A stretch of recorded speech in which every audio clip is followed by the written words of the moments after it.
앞으로 국제수로기구 IHO가 발간하는 세계 각국 바다의 이름이 표기되는 표준해도에서 일본해라는 이름이 사라집니다. 일제강점기 때부터 동해냐 일본해냐를 놓고 일본과 논쟁을 벌여왔었는데요. 그렇다고 일본해가 동해로 바뀌는 건 아니지만 전 세계 바다를 이름이 아닌 고유 번호로 표시한다고 합니다.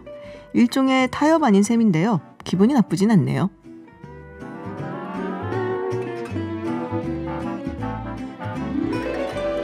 오늘 코로나19 확진자 수가 230명이 나오면서 정부가 오는 19일 0시부터 사회적 거리 두기를 1.5단계로 격상하겠다 밝혔습니다. 가을 대유행 우려가 현실로 나타난 것 같은데요. 잠시 후 전문가와 이야기 나눠보겠습니다. 11월 17일 김주은의 이브닝쇼 시작합니다. 서울타임즈 시간입니다. 오마이뉴스 박정호 기자 그리고 프레시안 곽재훈 기자와 함께합니다. 어서 오세요. 안녕하십니까? 안녕하세요. 네, 유튜브 TBS FM으로 들어오시면 보이는 라디오로도 함께하실 수 있습니다.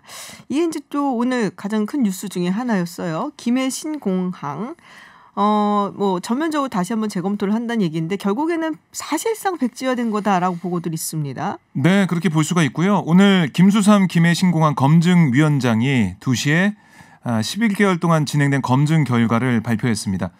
김해 신공항 추진은 근본적인 검토가 필요하다. 이런 결론을 발표를 했는데요. 네. 안전 분야에서 결함이 있다라고 판단을 먼저 했고요. 그러니까 공항시설 확장을 위해선 부산시와 협의해야 한다는 취지의 법제처 유권 해석을 인정해서 김해 신공항 이 안에 대해서 절차적 흠결이 있다. 이걸 지적을 한 거예요. 그러니까 이 산을 깎는 문제를 두고 네. 부산시와 협의하지 않은 국토부가 협의하지 않은 점을 절차적 흠결로 판단한 겁니다. 그래서 안 된다는 거고 또 소음 분야에서도 주민 동의와 공항 경영 정책이 함께 고려돼야 한다는 점을 감안할 때 심야 운항이 제한될 여지가 있다. 그러니까 24시간 운항에 문제가 있다라는 점을 확인했어요. 환경 분야 역시 국토부의 전략 환경 영향 평가가 초안 작성에서 중단된 상태로 충분한 자료가 부족해서 과학적이고 객관적인 검증이 어렵다라고 지적을 했습니다.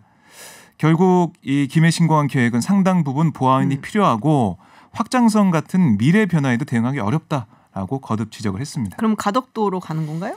그거는 알 수가 없어요. 아직. 알 수가 없는데 지금 여당에서는 가덕도를 좀 밀고 있는 그런 느낌이 이낙연 좀 대표가 언급을 또 했었잖아요. 네, 했고 민주당 의원들도 얘기를 하고 있어요. 그래서 그쪽으로 가지 않을까 싶은데 이게 신공항을 만들려면 정부 주무부처가 국토부인데요. 국토부의 협력을 끌어내야 됩니다.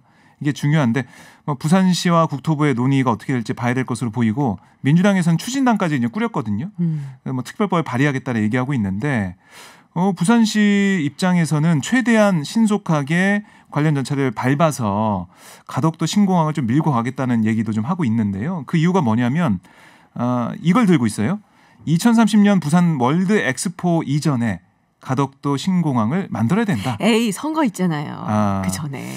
그 전에도 있는데 2030년에 만들려면 늦어도 2022년에는 착공해야 된다. 그러니까 7년 정도 걸리기 때문에 그래서 빨리 좀 해야 된다는 얘기를 좀 하고 있어요. 네. 엑스포 때문에. 네, 엑스포를 이유로 들고 있습니다. 네. 그러니까 2022년엔 공사를 시작해야 된다. 그런 얘기인 것 같아요. 근데 사실 이제 TK 지역에서는 좀 반발하는 목소리가 있고, 특히 권영진 내부시장 같은 경우에는 뭐 이게 말도 안 된다. 뭐 이 5개 경남권이 그 경남 경북 5개 광역단체가 다시 다 합의를 해야 된다. 이제 이런 취지로 얘기를 하기도 했는데 사실 이제 좀 아까 말씀하신 것처럼 여당에서는 뭐 오늘 이낙연 대표가 직접 뭐 가덕도 신공항을 추진해야 된다. 이제 이렇게 직접 얘기를 하기도 했는데. 야당에서는 지금 반응이 좀 애매합니다. 역시 야당도 지금 선거를 앞두고 있어서 특히 이제 부산시장 보궐선거를 앞두고 있어서 반대하면은 또 좀 불리하죠, 사실은. 예. 근데 지금 이제 그 국민의힘 이제 야당 안에서도 조금 갈라지는 게요. 이제 주호영 원내대표 같은 경우에는 본인 지역구가 대구지 않습니까? 그렇죠. 대구고 이제 좀 그 원내에서 좀 그 야당으로서 이제 여당과 투쟁을 하는 좀 원칙적인 면을 강조를 하고 있어서 그런지 뭐 월성 1호기 판박이다. 뭐 사업 변경 과정 무리나 불법에 대한 책임을 묻겠다. 감사원 감사 추진해야 된다. 좀 이렇게 비판 쪽에 더 기운 입장을 내놨는데요.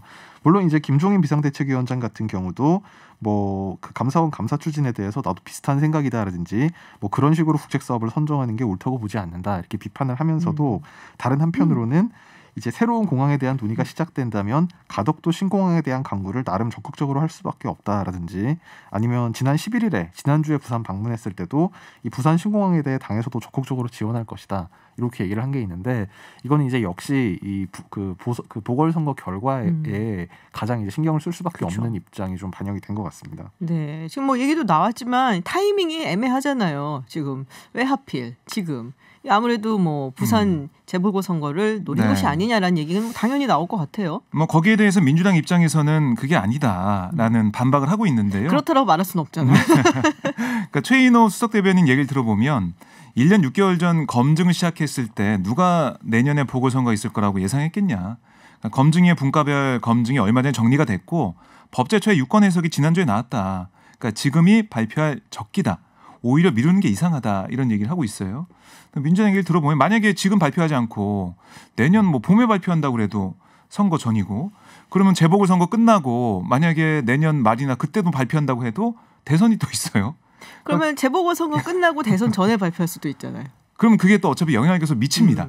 대선에도 PK 민심에 영향을 미치는 그런 부분이 있기 때문에 그렇게 따지다 보면 다 선거에 영향을 미치는 거다라는 얘기를 하고 있고요. 김동완 의원 같은 경우도 2010년 8월에 세 가지 안이 있었죠. 그때 이 가덕도 신공항, 또 경남 밀양, 또 이 김해 신공항의 확장안, 김해공항 확장안이 세 가지가 있었는데 그 중에 김해공항 안을 선택한 것 자체가 정책 결정이었다. 그러니까 PK, TK 민심 다 이룰 수가 없으니까 이렇게 박근혜 정부 때 결정을 해서 그거야말로 정책 결정이었고 이제는 그렇게 정책 결정된 것을 바로잡고 환경 문제, 소음 문제, 주민들이 힘들어할 수 있는 그런 문제들, 안전의 문제들 그런 걸 가지고 우리가 다시 평가하는 게 오히려 지금 맞는 거다라는 주장을 하고 있습니다. 그렇군요. 자, 그래서 국민의힘에서는 약간 이제 엇갈린 반응들이 나오고 있고 한쪽을 편들기가 되게 애매하긴 할 것 같아요. 확실히 그 국민의힘 같은 경우는. 근데 이거 외에도 뭐 조금씩 좀 다른 목소리들이 이제 김종인 위원장에 대해서 다른 목소리 나오는 것 같아요. 뭐 특히 박근혜 전 대통령 관련해서 대국민 사과를 한다든지. 김종인 위원장 좀 빨리 하려고 그러는데 이 또 당 중진 의원들은 좀 다른 이야기를 하는 것 같아요.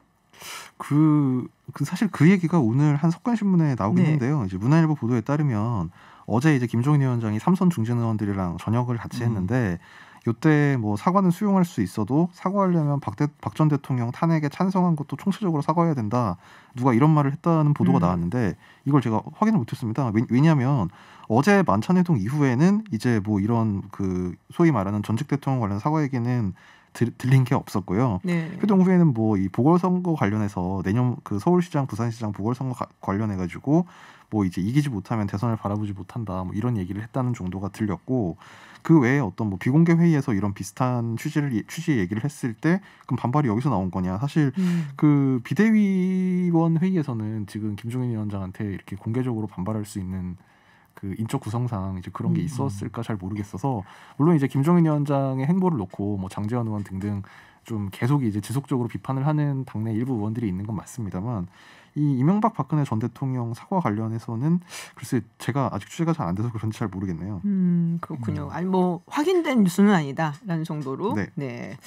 자, 그리고 아시아경제에서 조사가 하나 나왔는데 이게 이제 그런 얘기 하잖아요. 어차피 대통령 선거는 물론 그렇지 않았던 경우도 간혹 있긴 했지만 대체로 양강 구도다라는 그렇죠. 말을 하죠. 네. 그래서 지금 뭐 대선 후보군 중에서 누구를 선호하십니까? 조사를 했을 때 약간 들쭉날쭉한 조사들이 나왔어요. 그래서 아시아경제가 이 윈지코리아 컨설팅에 의뢰를 한 조사가 하나 있는데 네, 요거 먼저 조사 개요를 소개를 해드릴게요.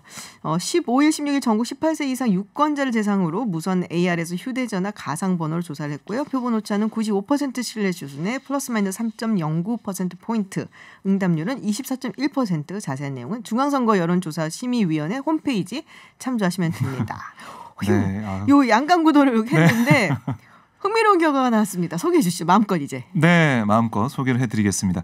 차기 대선에 이낙연 대표와 윤석열 총장이 맞붙는다면 누구를 지지하겠느냐 이 질문에 윤 총장이 42.5%, 이 대표가 42.3%. 오차 범위 내긴 하지만 윤 총장이 근소하게 앞서고 있어요. 그러네요. 0.2%포인트 앞서는 것으로 나타났고 그랬더니 이재명 지사도 있지 않습니까? 이재명 지사와 윤 총장이 맞붙을 경우를 또 봤습니다. 일단 이 지사가 42.6% 그리고 윤 총장이 41.9% 이렇게 조사가 됐어요.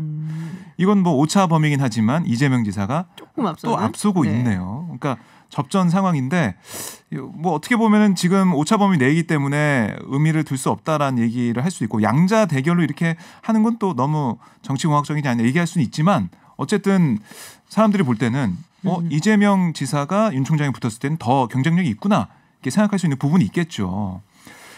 이거 보면 여권에서 단일 후보를 낼 경우에는 일부 이탈층이 좀 생기고 윤 총장에 대한 지지로 돌아갈 수 있다. 뭐 이런 분석도 좀 나오고 있는데요. 재밌잖아요. 뭐 이렇게 양자 대결 붙이고 누가 당선될 거냐 예측하는 게 재미가 있기 때문에 그래서 여론조사 나오고 있긴 한데요. 네. 이게 만약에 아시아경제에서 계속 이렇게 추이를 가지고 쭉 볼 수 있게 조사를 한다면 그러면 재밌겠네요. 뭐 계속해서 수치가 나오니까 비교해 볼 수가 있는데요. 어쨌든 많은 사람들이 관심을 가질 수 있는 그런 여론조사였습니다. 그러니까 우리가 뭐 경마식 보도 이거 안 좋다라고 막 비판을 하는데 재밌거든. 그러니까 언론사에서 사실 하는 건 맞죠. 네. 네. 어쨌든 이 정도쯤 되면은 이게 윤석열 총장은 본인이 싫다 아니다라고 얘기를 해도 관심을 가질 수밖에 없는 거잖아요. 정치권에서도 그렇고 국민들도 그렇고. 네, 그래서 네. 여론조사에 등장도 하고, 그러니까요. 뭐 1위도 하고, 3위권에 있고 이러니까. 뭐 대검에서 안 빼달라고 얘기했는데 안 빼잖아요. 또 죽어도 이게 들어가야지 또 재밌다라고 생각을 해서 그런지. 오늘 이제 이 아시아경제 조사 같은 경우에는 사실 빼달라고 사실 얘기라도 할 수 있을 텐데 지난주 갤럽 조사 같은 경우에는 여기가 아예 주관식으로 돌렸는데 맞아요. 응답자들이 주관식으로 누구를 제일 지지하세요라고 물었을 때 이름을 부르는 식이니까 뭐 빼달라고 하기도 좀 애매한 상황일 것 같아요.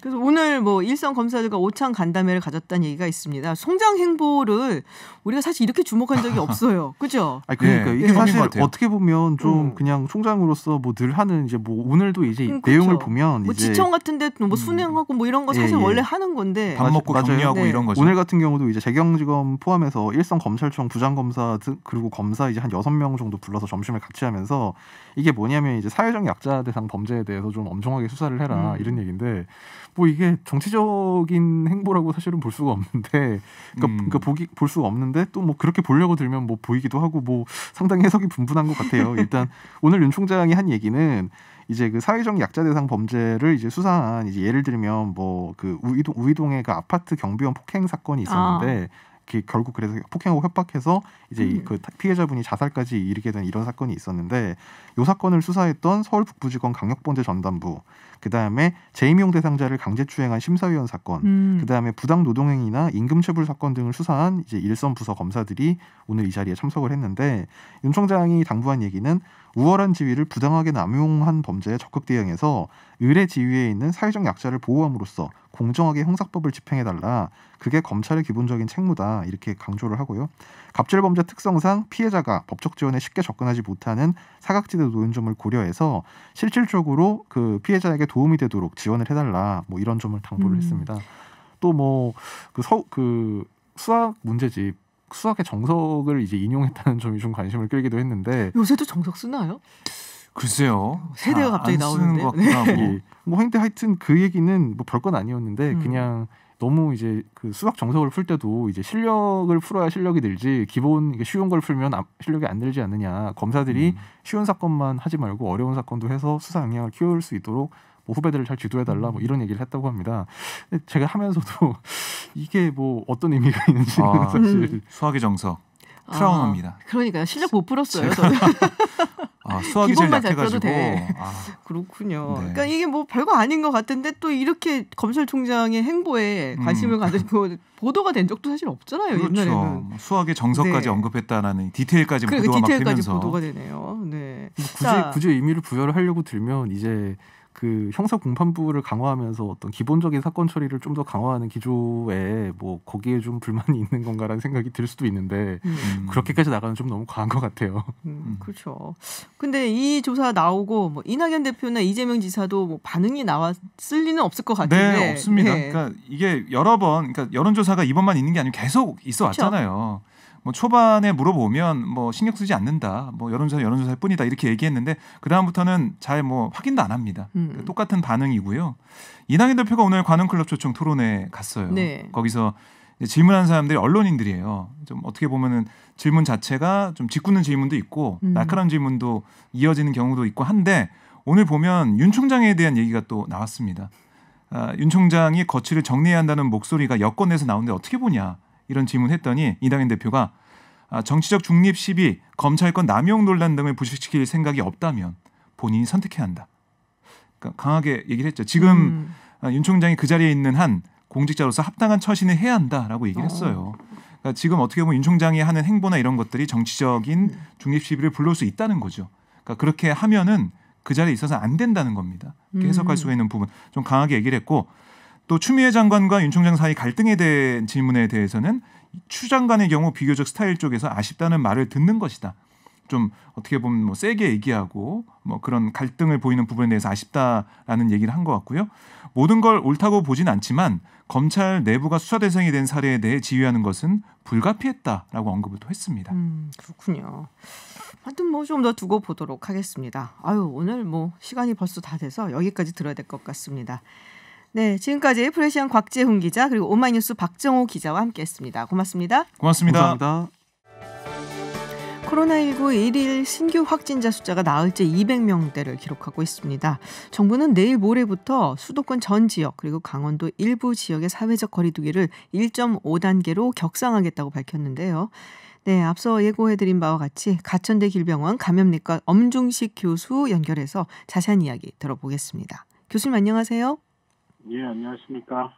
네, 지금 벌써 나흘째 200명대를 기록을 하고 있단 말이에요. 이 뭐 질병관리청에서는 이제 2주 내지는 4주 후에는 뭐 400명까지 나올 수 있다라고 얘기를 하고 있는데 우리 교수님께서는 어느 정도로 보고 계신가요? 저도 최근 상황이 지난 어떤 상황보다 좀 심각하다고 봅니다. 왜냐하면 확진자가 발생하는 지역이 이 수도권에 국한돼서 주로 나타나다가 지금은 이제 여러 지자체에서 아주 광범위하게 확진자들이 나타나고 있는데요. 네. 그런데다가 지금 감염 경로를 모르는 환자들이 한 13% 정도 평균적으로 유지가 되다가 최근 일주 사이에 지역에 따라서는 20%가 넘어가는 그런 상태로 굉장히 빠르게 급증을 하고 있습니다. 그런데 지금 뭐 10월 이후에 코로나19에 대한 경각심이나 방역의 긴장이 떨어지고 있는 데다가 겨울철 들어서면서 이제 실내 활동이 많아지고 이러다 보면 이제 대유행의 모든 조건은 이제 다 갖추었다고 생각을 하기 때문에 지금 상황이 질병관리청장님이 얘기한 것보다도 더 심각할 수도 있다 이렇게 예측을 합니다. 그렇군요. 아니 근데 보통은 지난주부터 이렇게 급증하기 시작한 느낌이거든요. 근데 보통 그 전에 무슨 사건이 있다든지 뭐 이런 경우가 많았던 것 같은데 이게 갑자기 200명대를 나흘 연속 기록하게 된 특별한 원인이 있을까요? 아니면 말씀하셨던 것처럼 뭐 겨울철 다가오고 경각심이 떨어져서 그런 건가요? 저희가 이제 추석 연휴가 지나면서 네. 사회적 거리두기 단계를 1단계로 내렸습니다. 네네. 그 이후에 이제 확진 환자가 매일 한 50명 전후로 나오고 뭐 그러다가 또 이제 그 거리두기 단계를 세분화하면서 방역 수칙을 완화하는 방향으로 한번 변경을 했고요. 네. 그런 상태에서 10월 말 11월 들어서면서부터 이제 100명 전후로 환자가 나오기 시작을 했습니다. 근데 이럴 때 방역을 강화하거나 뭐 어떤 다른 대응을 하지 않았습니다. 오히려 이제 완화된 방역 수칙을 그냥 그대로 유지하면서 개인 방역 수칙을 잘 지켜달라는 그런 메시지만 정부가 보냈거든요. 그러다 보니까 이제 사람들의 이동량이 계속해서 증가를 했고 또 모임이나 행사가 많아지면서 사람 간 접촉도 굉장히 빈번해졌습니다. 이 과정에서 지역사회에 광범위하게 아주 조용한 전파가 일어나는 것으로 보고 있고요. 이제 그러다 보니까 어떤 특별한 그런 이벤트가 없었음에도 불구하고 평균적인 환자 수 발생이 꾸준하게 늘다가 이제는 뭐 200명을 넘어선 그런 상황이 되었다고 봅니다. 그러니까 뭐 좀 더 발빠르게 대응하고 방역에 신경을 썼어야 되는데 그 부분이 좀 소홀했던 것 같다라는 말씀이시네요. 그리고 지금 청장년층 감염률이 높다고 하는데 이게 어떤 의미를 가진 건가요? 워낙에 이제 호흡기 바이러스 감염 질환 같은 경우는 인플루엔자도 비슷한데 유행의 시작은 어린아이들 또는 이 청년들이 많이 그 유행의 시작을 가져옵니다. 그래서 이런 어린아이들이나 또 젊은 층이 유행을 처음엔 주도를 하고 그 그 유행이 진폭이 커지면서 이 지역사회 확산이 되면 그때부터 이제 장년층 또는 노년층으로 전파가 일어나게 되고요. 네. 그리고 이제 고위험군들이 계속해서 감염되는 사례를 보게 되는데 뭐 코로나19만의 특성이라고 보기보다는 이런 그 호흡기 감염 질환이 퍼져나가는 통상적인 그런 모습이라고 볼 수가 있겠습니다. 그러면은 이제 앞으로 노년층까지 더 확산이 될 수 있는 가능성이 더 커진다는 말씀이신 것 같아서 걱정이 좀 많이 되네요.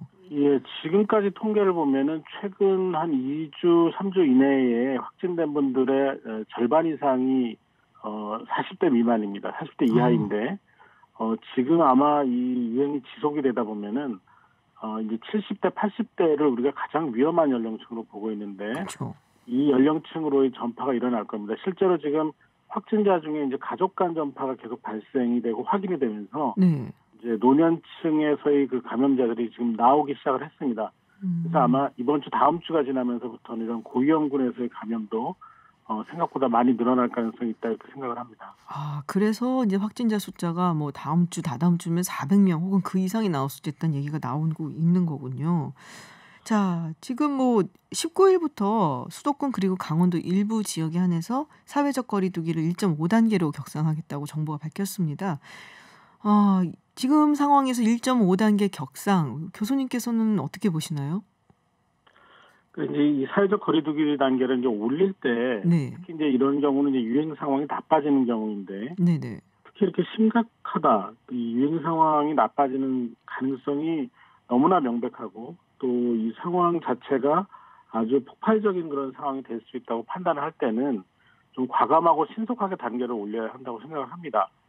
지금 실제로 이 최근의 유행 상황을 보면 어떤 특정한 지역이나 특정한 시설 또는 특별한 활동에 한정되지 않고 지역사회 전파가 아주 광범위하게 발생을 하고 있기 때문에 앞서 말씀드린 대로 대유행의 조건을 다 갖추고 있다라고 봅니다. 그렇기 때문에 지역사회 어떤 특정한 그 부분만 통제하는 게 아니라 지역사회 전체에 충분한 영향을 줄 수 있는 강력한 대응이 필요하다고 봅니다. 그래서 지금 뭐 1.5단계로 높이는 결정을 했지만 상황을 봐서 단계를 좀 빠르게 더 올리든가 아니면 처음부터 2단계 이상으로 진행을 하는 것은 어떨까 이렇게 생각을 합니다. 좀 더 과감하게 격상을 시킬 필요도 있어 보인다 이렇게 말씀을 하시는 것 같은데요. 그러면은 2단계와 1.5단계가 어떻게 다를까요? 일단은 뭐 2단계, 1.5단계의 그 개념의 차이는 1.5단계는 지역적 유행이 이제 시작이 돼서 퍼지고 있다라는 거고 2단계는 이제 지역 유행이 급속하게 전파해서 이제 전국적으로 확산된다라는 의미를 갖습니다. 지금 상황은 아직까지는 지역적 유행으로 보지만 전체적으로 환자가 나오는 양상을 보면 전국적 확산의 계기가 될 수 있는 그런 상황이라고 보고 있고요. 그렇기 때문에 1.5단계, 2단계로 1.5단계로 올리고 그다음 2단계로 올라가는 그 기간을 짧게 가져가는 게 필요할 거라고 생각을 하고 경우에 따라서는 아예 2단계로 올리는 것도 많은 전문가들이 권고를 하고 있는데 이제 2단계로 올리면 좀 더 광범위한 지역에서 좀 더 강화된 그런 집합금지 명령 같은 것들이 시행이 됩니다. 그리고 일반관리시설이나 중점관리시설의 이용 인원 제한이 훨씬 더 이제 강화가 돼서 시작이 되기 때문에 좀 더 강도 높은 방역 체계가 가동이 된다 이렇게 보시면 될 것 같습니다. 이제 연말도 다가와서 또 모임들이 원래 많은 시기잖아요. 거기에도 좀 구체적으로 제동이 좀 걸려야 되지 않나라는 생각도 드네요. 지금 같은 상황에서는. 예, 지금 보면은 뭐 여러 가지 개인적인 모임이나 아니면 단체 모임 이런 데서도 확진자가 나오고 있기 때문에 연말에 이런 여러 가지 모임들이 마찬가지로 이런 그 유행에 어떤 그 트리거라고 하죠. 그 단초가 될 수가 있습니다. 또 근데 많이들 지치기도 했거든요, 국민들이. 그동안 1년 내내 지금 코로나에 뭐 시달리고 있는 거라서 좀 지친다. 뭐 이런 생각들을 가지고 사실 뭐 해이해졌다고 얘기는 하지만 그 심정도 이해는 가거든요. 네. 뭐 그 경제적 피해는 뭐 말할 것도 없고 개인의 생활들이 다 변화가 오고 또 굉장히 어려운 그런 상황들이 이어지고 있는 것이 사실입니다. 그런데 지금 이제 그 미국이나 유럽에서의 대유행, 그러니까 하루에 수십만 명의 환자가 나오는 상황을 보면은 지금의 그 우리나라 상태 정도를 유지하는 게 얼마나 소중한 일인가. 그리고 그런 상황을 유지하기 위해서 우리가 지금 느끼는 그런 피로감 뭐 이런 것들을 조금 더 버텨낼 필요가 있다 이렇게 생각을 합니다. 네. 근데 겨울 되면은 뭐 심해질 거다라는 얘기는 늘 해왔었어요, 전문가분들이. 굉장히 심각하게 보고 계신 것 같은데 어떻습니까? 일단은 지금 그 사회적 거리두기 단계로 이제 올리는 격상하는 것이 결정이 됐는데 네. 이 과정에서 저희가 단계를 올리더라도 효과를 보려면 적어도 2주에서 3주 정도 지나야지만 방역 효과가 나타나게 될 겁니다. 이제 그 방역 수칙이 잘 지켜진다고 네네. 쳤을 때 이제 그 상황이 될 때까지는 좀 더 버텨야 되고요. 그래서 적어도 1단계 기준을 충분히 만족시킬 수 있을 정도로 확진자 수가 줄고 전파 경로를 모르는 환자들이 줄고 뭐 이런 상황에서 그 확진자 발생이 감소하는 경우에 뚜렷해지는 그런 상황까지 그래서 이제 단계를 내릴 수 있을 때까지 한 번 더 버텨내야 된다고 생각을 합니다. 네. 자, 오늘 연결된 김에 이것도 좀 여쭤보려고 해요. 지금 화이자가 또 백신을 개발을 했고 여기 뭐 예방률이 90%라고 얘기를 했고 그리고 모더나에서 또 거의 95%에 가까운 예방률을 가진 백신 개발 중간 결과를 발표를 했습니다. 그래서 뭐 세계적으로 이제는 좀 벗어나나 뭐 이런 생각들을 하고 있는데요. 자, 상용화 언제쯤 될 거라고 보시는지 궁금한데요. 이게 참 어려운 질문인데요. 네. 저는 가급적 백신에 대한 언급을 안 하려고 하는 편인데요. 네네. 왜냐하면 지금까지 이제 여러 회사에서 백신에 대한 발표들을 하고 있는데 사실 대부분 중간 결과 발표이거나 객관적인 자료를 제시하지 않은 그런 결과들입니다. 네. 사실은 의료 현장도 너무 어렵기 때문에 저 같은 경우도 백신 도입을 간절히 원하지만 이런 백신과 관련해서는 정확한 자료를 바탕으로 해서 확실한 결과가 확인되지 않는 한 너무 큰 기대는 하지 않으셨으면 좋겠다라고 생각을 하고요. 뭐 이 효과적인 백신 그리고 부작용이 없는 가급적 없는 백신이 나온다면 아마도 이 정부나 이런 전문가들이 먼저 이야기를 하기 시작할 겁니다. 이제 그때까지는 좀 기다려 주셨으면 합니다. 그렇군요. 뭐 한간에서는 선구매를 한다라는 뭐 국가들 이름도 나오고 그러는데 우리가 아직까지 뭐 그것까지 신경을 쓸 차례는 아닌가 뭐 그렇게 보고 계신 건가요? 그러니까 선구매를 해야 될 필요성이 있다라고 판단을 합니다. 그런데 선구매를 한다고 했을 때 우리가 그 어떻게 보면은 정말 효과적이고 보급을 하는데 편리하고 그리고 부작용이 없는 좋은 것들을 선구매해야 되는데 그런 그 선구매의 조건을 충족시킬 수 있는 확실한 자료를 우리가 확보를 할 수 있을 때 결정을 하는 것이 맞다고 생각합니다. 알겠습니다. 네, 교수님 오늘 말씀 여기까지 듣겠습니다. 고맙습니다. 감사합니다. 네, 지금까지 엄중식 가천대 길병원 감염내과 교수와 이야기 나눴습니다. 네, 인터넷을 달군 화제 뉴스 알아보는 시간 클릭 한 뉴스. 오늘은 김혜지 아나운서와 함께합니다. 어서 오세요. 안녕하세요. 김혜지입니다. 네, 유튜브 TBS FM으로 들어오시면 보이는 라디오로도 함께하실 수 있습니다.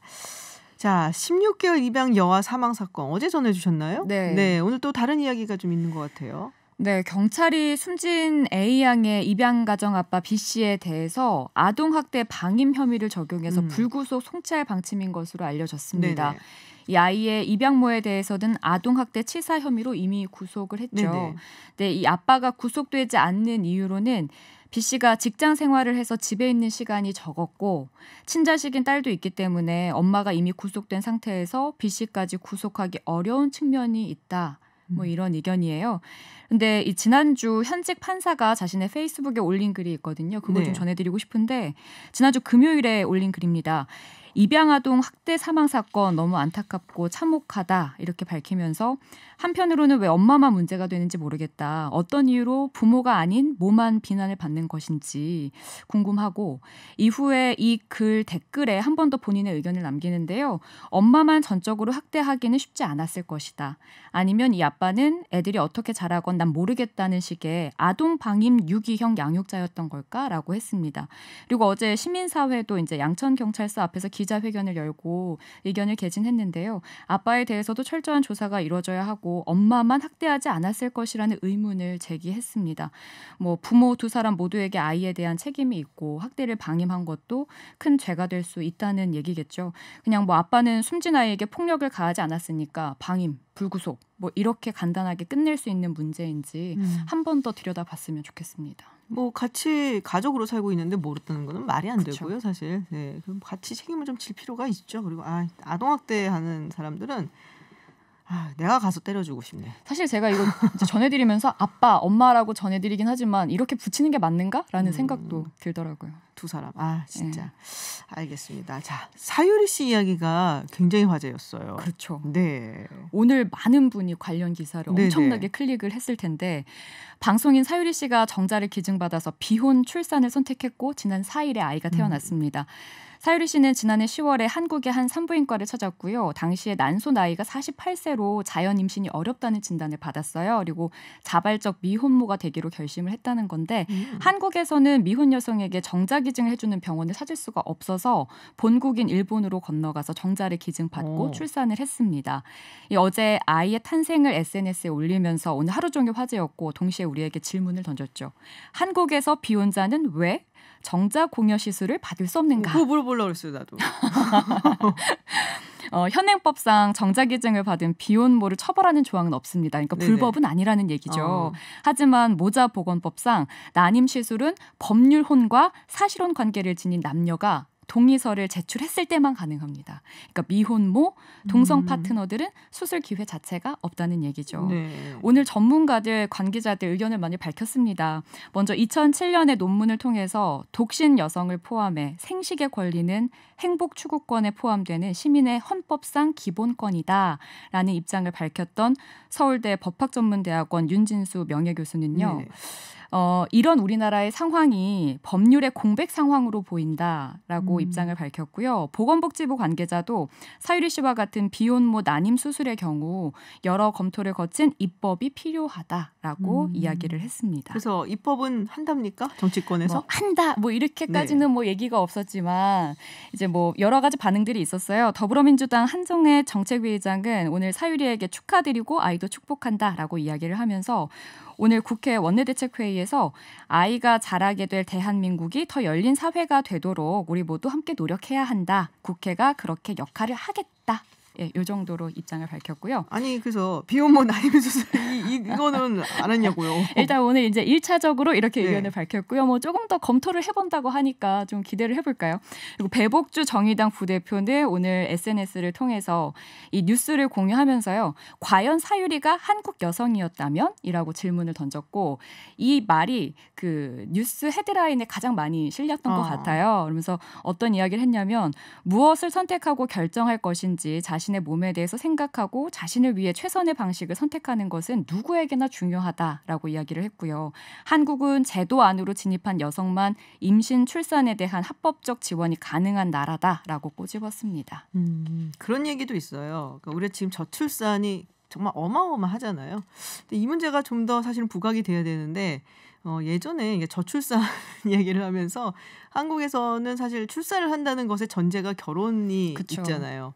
근데 최근 들어서 결혼을 잘 안 하고 또 혹은 굉장히 늦게 한다든지 이런 현상이 있으니까 당연히 출산을 꺼리는 것도 더 많아질 수밖에 없다. 그래서 어떻게 보면은 결혼을 안 하고도 출산을 할 수 있게끔 환경을 만들어준다든지 아니면은 결혼 안 하고 출산한 여성에 대해서도 차별적인 행동을 안 한다든지 이런 것이 사실은 굉장히 좀 전제되어야 된다. 이런 얘기도 굉장히 많았습니다. 이제 우리 사회가 가족이라는 형태가 정말 다양해지고 있기 때문에 좀 발맞춰 갈 필요가 있지 않은가라는 생각이 들어요. 네, 사유리 씨 출산 축하드리고요. 아이와 함께 행복하시기를 바랍니다. 자, 오늘 프랑스에서는 부고 기사가 나갔는데 잘못 살아있는 사람이 이렇게 하면 안 되는 건데요. 그러니까 이 기사가 어떻게 나갔냐면 오늘 아침 영국은 고아가 됐다. 버킹엄궁은 공식적으로 엘리자베스 2세 여왕 사망을 선언했다. 여왕은 2020년 4월 21일 94세가 됐다. 이렇게 찰스 황태자가 드디어 왕이 되는 건가요? 그러니까 이렇게 대형 오보가 나갔어요. 멀쩡히 살아있는 영국 여왕 엘리자베스 2세를 비롯해서 이란 최고 지도자 알리 호세인 하메네이, 또 전 미국 대통령 지미 카터, 배우 소피아 로렌, 전 축구 선수 펠레 등 무려 유명인 100명의 부고 기사가 잘못 나갔는데요. 잠깐만, 지금 들어보니까 대충 좀 연령이 높으신 분들이에요. 그렇죠. 조금 편찮으시다거나. 준비해 놓은 거예요, 이거?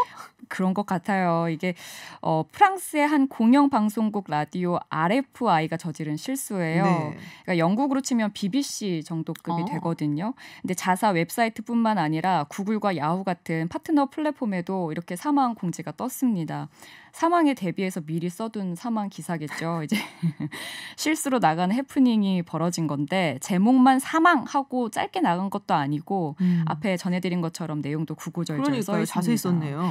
이거 당사자가 보면 어떤 심정일까 싶기도 한데 여기서 그치지 않고 코로나로 여왕이 사망했을 경우 그러니까 코로나 버전 부고도 유출이 됐습니다. 아 정말요? 네, 내용을 보면 세상에 혼란을 야기한 코로나19 대유행은 왕관에 대한 존경을 표하지 않았다. 이 바이러스에 감염된 엘리자베스 2세 여왕은 폐합병증에서 살아남지 못했다. 뭐 이렇게 구체적인 설명까지 프랑스에서 적어뒀습니다. 뭐 아무래도 이제 사망 소식이 들어왔을 때 타 방송국보다 그렇겠죠. 빠르게 속보 처리를 하기 위해서 미리 작성해뒀던 것 같은데 이 방송사는 기술적인 문제였다라고 사과를 했고요. 트위터를 통해서 관계자와 우리를 믿고 있는 여러분께 죄송한 마음을 전한다. 우리는 이 문제를 바로잡기 위해 최선을 다하고 있다. 이렇게 전했습니다. 그런데요. 2015년에도 엘리자베스 여왕의 사망 오보가 있었어요. 그래요? 기억하시는 분들도 계실 것 같아요. BBC에서 긴급 엘리자베스 여왕 병원 후송, 여왕 타계 이렇게 트위터 메시지를 보내면서 난리가 났었는데 실제로 이때 엘리자베스 여왕이 해당 병원에 있는 걸로 확인이 되면서 사망설이 증폭이 됐고 알고 보니까 건강검진 받으러 갔던 거였어요. 그래서 이제 BBC는 여왕 사망 보도 대비 예행 연습을 하던 중에 입사 2년차 기자가 실수로 발송을 했다라고 공식 사과하면서 일단락이 된 일도 있었습니다. 그러니까 뭐 언론사마다 미리 좀 준비성이 있는 그런 모습을 보이고 있다라고 생각이 드네요. 네, 클릭 한 뉴스 김혜지 아나운서와 함께했습니다. 오늘 고맙습니다. 고맙습니다. 네, 트럼프 불복 시간이 길어지고 있습니다. 바이든 당선인은 인수인계 협조를 촉구하고 나섰는데요. 미주 한인 유권자 연대 김동석 대표 연결해서 이야기 들어보겠습니다. 대표님 안녕하세요. 네, 안녕하세요.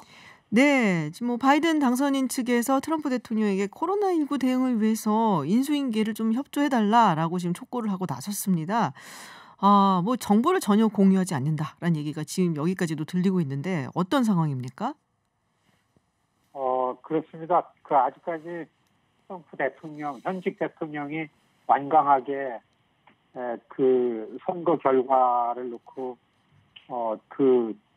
불복을 하고 있기 때문에 인수인계 작업이 전혀 협력이 안 되고 있죠. 바이든 쪽에서는 뭐 인수위 꾸리고서 열심히 하느라고 하는데 사실 인수인계는 상대가 있어야 되는 거잖아요. 네네. 그러니까 일반 시민이 관심이 있는 사람들도 볼 때는 인수위 활동이 좀 겉으로 드러나고 보여야만 어떤 방향에서 어떤 사람들이 관여를 해가지고 어떻게 된다라는 게 보고 사실 이 미디어나 관심 있는 사람들은 이때 그거를 봐야 되는데 아주 깜깜입니다. 그러고 보니까 그런 협력이 없으니까 안 되고 있고 그러니까 바이든 쪽에서는 좀 급했고 그러니까 이제 눈치 보기 자극하지 말라. 그리고 트럼프 쪽에서 지난주 목요일서부터 약간 분위기가 좀 바뀌었어요. 네. 그러니까 뭐 이런 발언을 했잖아요. 누가 이겼는지는 시간이 해결할 거다라는 발언을 목요일 날인가 했어요. 그때 좀 분위기가 바뀌어가면서 백악관 안에 고위 관료들도 좀 다른 얘기도 나오기 시작하고, 그 다음에 공화당 소속의 각주 주지사들도 몇 분이, 그래도 바이든 당선자 인정하고, 정보 브리핑은 받아야 된다, 좀 위험해진다, 이러면서 이제 목소리가 나오니까 이 바이든 쪽에서는 자극하지 말고서 협력을 좀 구해야 된다, 시간이 좀 가면 나아지고 있으니까 이런 가운데서 미국이 이 코로나 상황이 너무나 엄혹해졌어요. 그야말로 대유행이라는 거를 막 이제 다시 직면하게 됐죠. 굉장합니다. 그러니까 바이든 쪽에서는 이거 책임이 있으니까 이거에 대해서는 지금 좀 협력하고 대처하는 데에 빨리 실무 관계자들끼리 빨리 만나게 해달라. 거의 간청하는 수준에서 이제 협조 요청하고 이런 분위기로 지금 갔습니다. 그렇군요. 지금 보니까 뭐 백악관 측에서도 얘기가 말씀하신 것처럼 좀 다른 목소리가 나오면서 인정하고 정보 공유해야 된다는 얘기도 나오는 것 같고, 공화당에서도 조금씩 나오는 것 같고요. 아까 주지사 말씀하셨는데 그 메릴랜드의 그 한국인 사위라고 우리가 얘기를 하는 그 호건 주지사가 뭐 비슷한 얘기를 한 것 같아요. 근데 이 트럼프 대통령의 의중이 제일 중요한 거잖아요. 근데 지금 나오는 얘기 보면은 여러 가지 법적인 소송이나 이런 부분에서는 큰 효과를 못 거두고 있는 것 같아 보이는데 그래서일까요? 링 밖에서의 싸움에 조금 더 신경을 많이 쓰는 것 같아요.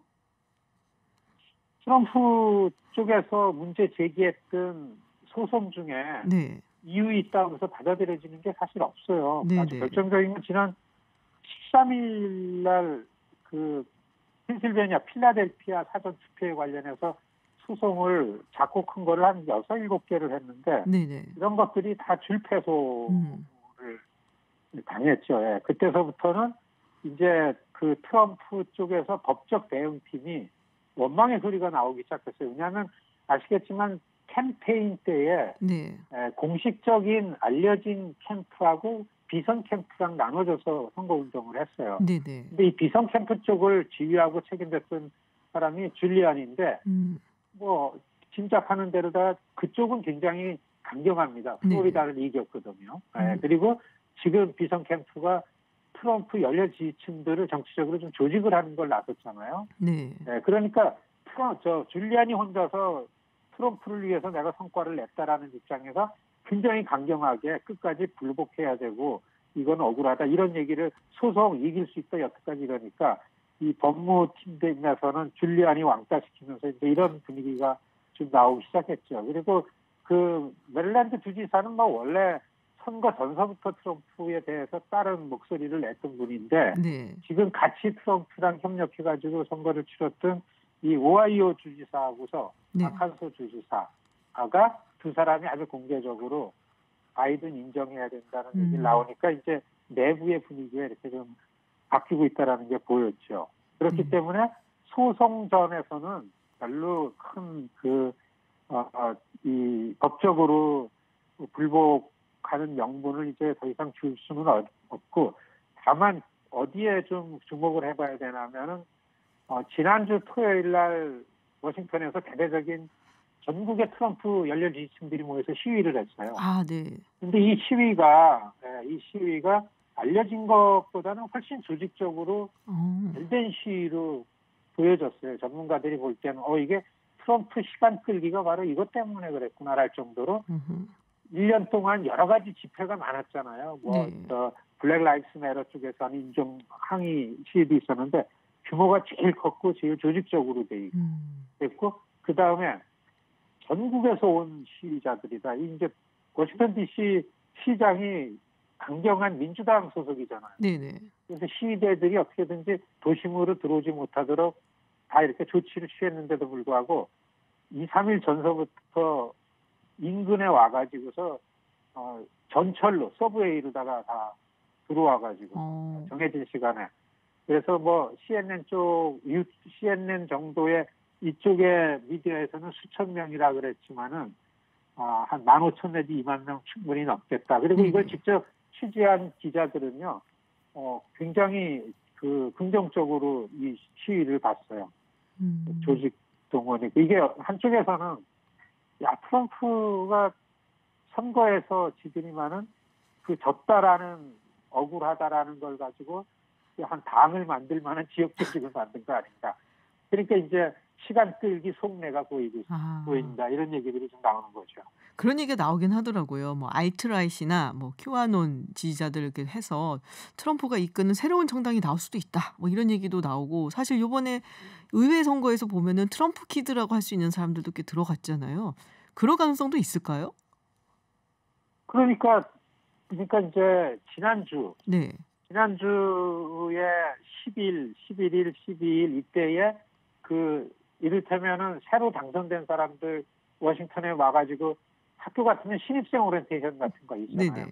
그거를 했어요. 그래서 양당의 새로 당선된 의원들이 워싱턴에 와가지고서 이제 오리엔테이션을 받는데 이상한 사람들이 온 거예요. 왜냐하면 그런 음모론이라는 걸 가지고서 정치적인 부분으로 나와서 당선된 사람, 그 다음에 이 거의 네오나치스트 조직에 가까운 이 인사를 할 때는 나치식으로 해가지고 이 주목을 받았던 사람, 뭐 이런 사람들 한 7, 8명이 이 당선이 됐거든요. 네. 그러니까 이게 한 사람이 한 70만 명을 대표하는 거 아닙니까? 그렇죠. 이런 사람들 이제 오니까 미디어가 계속 쫓아가가지고 인터뷰하고 이제 이런 것들이 가십으로 많이 나오는데 이런 사람들은 뭐 분명히 트럼프 열렬 지지층이죠. 그리고 지금 공화당 상원과 하원에서 아직까지도 트럼프에 반하는 발언을 잘 못하는 거, 이 분위기는 이렇게 가고 여론이 이렇게 되는데도 불구하고 그러는 거는 그 가장 대표적인 게 텍사스의 테드 크루즈 의원이잖아요. 이분은 차기에 주목을 하는 사람입니다. 4년 전에 끝까지 트럼프하고서 당 후보로 경쟁을 했잖아요. 그렇죠. 이분은 아주 강경하게 이거 선거 조작돼 있다. 트럼프가 맞다. 이거 여기에 우리가 트럼프를 중심으로 우리가 끝까지 투쟁해야 된다. 이런 얘기를 해요. 차기. 그다음에 마이크 폼페이오. 그렇지만 이분은 이 권력이 가고서 아무것도 안 잡으면은 백수되잖아요. 뭐 어디 가서 뭘 하겠어요. 그러니까 이제 트럼프 지지층들하고 정치를 해야 되니까 이분도 강경한 입장을 취하는 거죠. 그러니까 이런 분위기가 공화당 선출직 내에서는 아직 움직이지 않고 있다. 이게 지난 토요일 시위를 보면은 더욱더 그런 입장을 갖게 됐죠. 그러니까 이건 분명히 트럼프가 이 정치적인 자기의 시간 끌기 하면서 이거를 하고 있다. 이렇게 이제 그 선거 전문가들, 이런 방송 채널의 전문가들이 나와서 이런 방향에서 얘기들을 많이 합니다. 네. 그래도 뭐 어쨌든 지금 대세는 그럼에도 불구하고 결국에는 바이든이 취임하는 데는 큰 문제는 없을 것이다라는 얘기가 있고 이제 조지아주의 재검표가 끝나면 아마 본격적으로 그런 얘기가 더 퍼질 것이다라고 들고는 있는데요.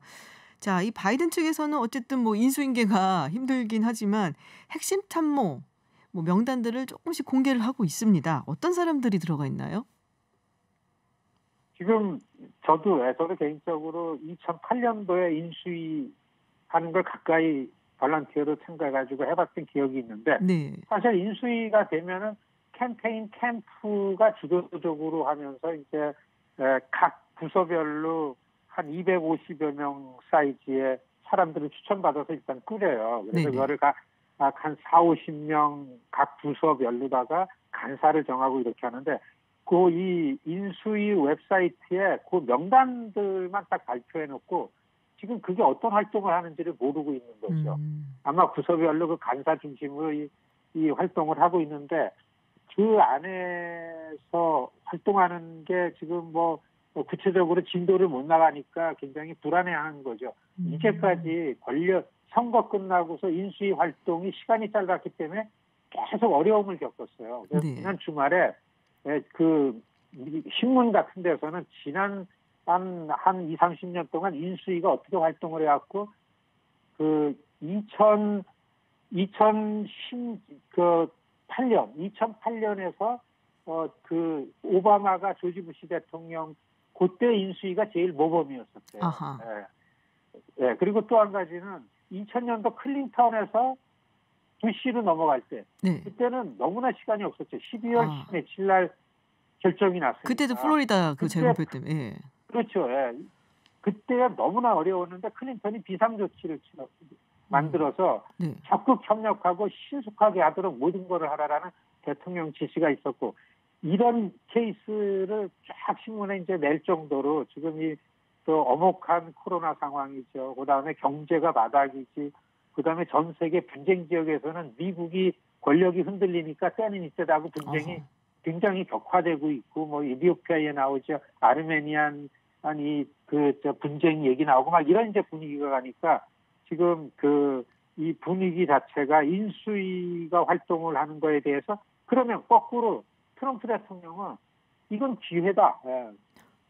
바이든 쪽에서 하여튼 내가 획득할 수 있는 건 얻을 수 있는 걸 최대한 정치적으로 만들어내겠다. 이런 전략이 나올 수도 있는 거 아니냐. 이제 전문가들이 이렇게 보고 아직까지는 트럼프 쪽에서는 트럼프가 또 한 가지는 이번 선거는 바이든이 이겼다. 그리고 스페이스를 좀 띄고서 그런데 부정과 조작 때문에 내가 진 거다. 이거를 넣었어요. 그러니까 또 전문가들은 이 스페이스를 갖는 거 보면은 트럼프가 시위를 끝나고 이제 지나면서 뭔가 분위기를 바꾸고 어떻게 하려는 조짐이 있는 거 아니냐.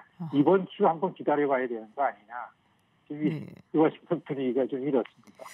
참 뭐 선거가 끝났는데 아직까지도 부산하고 그렇네요. 뭐 좀 더 기다려 보면 뭐 이야기가 나오지 않을까 싶긴 합니다. 네, 대표님 오늘 말씀 여기까지 듣겠습니다. 고맙습니다. 네, 고맙습니다. 네, 지금까지 김동석 미주 한인유권자연대 대표였습니다. 네, 승재현 한국형사정책연구원 연구위원과 함께하는 승재현의 사건 파일 시간입니다. 어서 오세요. 네, 안녕하십니까. 네, 유튜브 TBS FM으로 들어오시면 보이는 라디오로도 함께하실 수 있습니다. 자, 오늘 성범죄와 관련된 이야기를 준비를 하셨어요. 네, 이 성폭력 특별법 제정 이 이야기를 특별히 좀 하고 싶으시다고. 일단 성폭력 특별법이라는 걸 우리는 2010년에 만들어졌다고 생각하는데 이게 혹시 기억나시는지 모르겠지만 88년, 89년에 어떤 여성이 이제 성폭행을 당하는 과정에서 남성의 혀를 절단했을 때 우리가 많이 들었죠. 그때 정당방위가 인정되고 그 다음에 이제 기본적으로 91년, 92년에 어떤 사건이 일어났는가 하면 의붓 아버지가 이제 자기 의붓 딸을 강간을 하고 성폭행을 해서 거의 뭐 대학교 들어갈 때까지 성폭행을 해서 그 남자친구와 그 의붓 딸이 그 의붓 아버지를 살해하는 사건. 그 살해하는 사건에서 과연 그 의붓 아버지를 죽이는 그 여성과 남성에게 정당방위를 인정할 거냐 말 거냐. 굉장히 사회적인 이제 공분이 일어나고 그때부터 인식이 좀 많이 바뀌었어요. 성폭력 범죄에 대해서 우리가 어떻게 접근해야 될 것이냐. 그때는 처벌하는 법과 피해자 보호하는 법을 94년에 입법을 해서 하나의 법으로 만들어서 성폭력 범죄 처벌 및 피해자 보호 등에 관한 법률. 그게 벌써 25년 정도가 지났죠. 이 법이 만들어지고. 그리고 난 다음에 조두순이 오면서 이제 그 성폭력 범죄에 다시 한번 인식의 전환이 일어나고 법을 2개로 바꿉니다. 하나는 가중처벌하는 법인 성폭력 범죄 처벌 등에 관한 특례법을 따로 하나 만들고 하나는 성폭력 방지 및 피해자 보호 등에 관한 법률을 따로 만들어서 지금은 하나는 보호하는 법이 별도로 존재하고 가중처벌하는 법이 이제 별도로 존재하는 그런 과정이 되었음에도 불구하고 여전히 이제 지금 이제 우리가 앞으로 이야기할 국민참여재판에서는 의외로 이런 어떤 법들이 만들어졌음에도 불구하고 성폭력 범죄가 다른 일반 형사사건에 비해서 국민참여재판에서 무죄율이 훨씬 높다. 왜 이러냐라는 걸 한번 살펴보고자 이 주제를 가지고 왔습니다. 그렇군요. 국민참여재판 말씀을 하시니까 얼마 전에 왕기춘 씨 있잖아요. 이분이 사실 유독 국가대표 출신이고 잘 알려진 분인데 진짜 미성년자 성폭행 혐의로 구속이 됐단 말이에요. 완전 배신감. 그렇죠. 어떻게 보면 가장 우리나라에서 국위 성량을 했다라고 생각하는 사람이 의외로 또 이런 일, 사실 이런 일들이 한두 개가 아니고 소위 말하는 엘리트층에서 이제 성폭력 범죄가 일어나면 보통은 이제 법원 안에서 재판을 받겠다 이렇게 생각을 하는데 왜냐하면 우리가 맨날 이야기를 하잖아요. 법원의 성인지 감수성이 너무 낮다. 법원이 왜 이렇게 약하게 처벌하느냐. 너무 낮다. 그러니까 야, 법원 좀 생각 좀 바꿔봐. 이렇게 했고 국민이 이제 그런 것을 원하니까 국민참여재판에 있어서 오히려 이런 범죄가 더 강력하게 처벌되지 않을까 싶었는데 사회 엘리트층은 전부는 아니지만 대부분 국민참여재판을 원하고 있는 거예요. 잠깐만. 그러면 국민참여재판을 원한다고 한다면 여기서 더 덜 받는다는 얘기예요? 그러면? 무죄율이 훨씬 더 높아요. 무죄율이 훨씬 높다고요? 이걸 제가 2013년부터 좀 바꿔보겠다라고 이야기를 했는데 2013년에 기본적으로 일반 사건에 비해서 무죄율이 8.4% 그러니까 일반 사건이 한 3.3% 2013년이에요. 무죄율이 3.3%. 3.3% 그다음에 그 국민참여재판에 있어서의 성범죄 무죄율이 8.4%. 이때도 이미 2013년에 3배 정도가 더 높았어요. 그러네요. 그런데 이제 형사정책연구원 저희 이제 연구원에서 2008년부터 2018년까지 국민참여재판에 있어서의 성폭력 범죄 무죄율을 조사를 해보니까 일반 형사사건 그냥 판사가 하는 형사사건에서는 무죄율이 2.4%밖에 안 됐는데 국민참여재판에서 성폭력 범죄의 무죄는 18.8%. 그렇게 높게 나와요? 7.5배가 더 높은 거예요. 그러니까 이게 전략적으로 변호사들도 그렇고 사회 엘리트층도 판사에게 가면 야 이게 뭔가 유죄받을 수 있는 확률이 높고 국민참여재판 가면 무죄가 훨씬 더 잘 나올 수 있다. 국민참여재판으로 가자라고 하는 거죠. 심지어 미성년자 사건까지 국민참여재판으로 가는 경우가 있죠. 미성년자가 피해자인데. 근데 우리가 왜 법감정 이야기하고 그러니까 항상 우리가 가지고 있는 어떤 성인지 감수성이나 이런 의식을 법정이 못 쫓아간다는 얘기를 굉장히 많이 해왔는데 실제로 국민참여재판 하면은 무죄율이 훨씬 더 높게 이게 지금 뭐 거의 10배 가까이 높게 나오는 거잖아요. 이유가 뭐예요? 사실 2012년에 이게 이제 A라는 교수님이 대검찰청의 용역을 받아서 네네. 이제 이걸 수행할 때 제가 그 당시에 이제 그 대검찰청 공판 송무과에 있는 검사들하고 이제 그 당시에는 이제 친했어요. 저하고 거의 그 나이 연대가 이제 같을 때여서 그때 이제 봤을 때 왜 무죄가 이렇게 높으냐라고 생각을 하니까 피해자의 입장에서는 국민참여재판에 와서 그 많은 사람의 오픈된 공간 속에서 자기의 내밀한 문제잖아요. 성적 자기 결정의 자유가 침해되는 데 있어서 일관적으로 진술하기가 쉽지는 않아요.